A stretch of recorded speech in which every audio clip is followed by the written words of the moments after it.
बिस्मिल्लाहिर्रहमानिर्रहीम। अस्सलाम वालेकुम। फोर्थ क्लास उर्दू की बुक खोलें।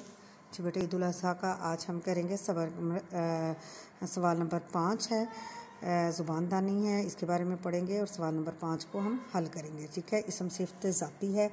ये क्या होता है? ये वो इसम है जो किसी की ज़ाती, शख्सी या चीज़ की ज़ाती हालत पर सिफ़त को ज़ाहिर करता है, यानी उसकी खूबी को बयान करता है। जैसे वो ज़हीन लड़का है, ये कीमती गाड़ी है।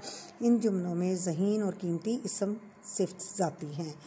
आगे हम हल करेंगे और इसको कॉलम को मिलाएंगे। सिफ़त ज़ाती और मौसूफ़ को आपस में।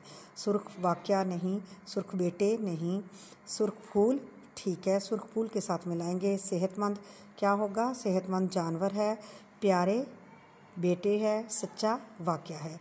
इसको आपने लाइन के साथ मिलाना है। ठीक है। उसके बाद आगे आज हम करेंगे मज़मून। बी पेपर का काम करेंगे, हम मज़मून याद करेंगे। ठीक है जी। तो अल्लामा इकबाल का मज़मून है। चले मेरे साथ पढ़ें और समझें इसको। अल्लामा इकबाल 9 नवंबर 1877 में सियालकोट में पैदा हुए।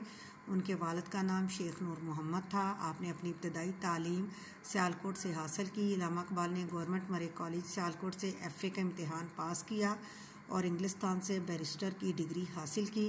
1908 में आप अपने वतन वापस आ गए और लाहौर में क़याम किया। अल्लामा मोहम्मद इकबाल हमारे कौमी शायर हैं। आप ही ने मुसलमानों को अलहदा वतन का ख्वाब दिखाया। आपने अपनी शायरी से मुसलमानों के लिए अलहदा वतन का जज्बा उजागर किया। आपने 11 अप्रैल 1938 को वफ़ात पाई। आपका मज़ार लाहौर में बादशाही मस्जिद के सदर दरवाज़े के बाहर वाक़या है। तो आप बेटे ये हमारे कौमी शायर हैं। आपने ये बातें जहन में रखनी हैं कि किस तारीख़ को पैदा हुए थे। 9 नवंबर 1877 में पैदा हुए थे और वफ़ात इनकी कब हुई थी? 11 अप्रैल 1938 में।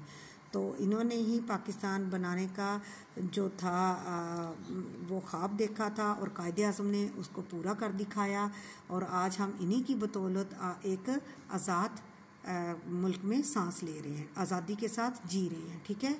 आपने इसको अच्छे से याद करना है और अपनी कॉपी पे लिखना है। ओके, अल्लाह हाफिज़।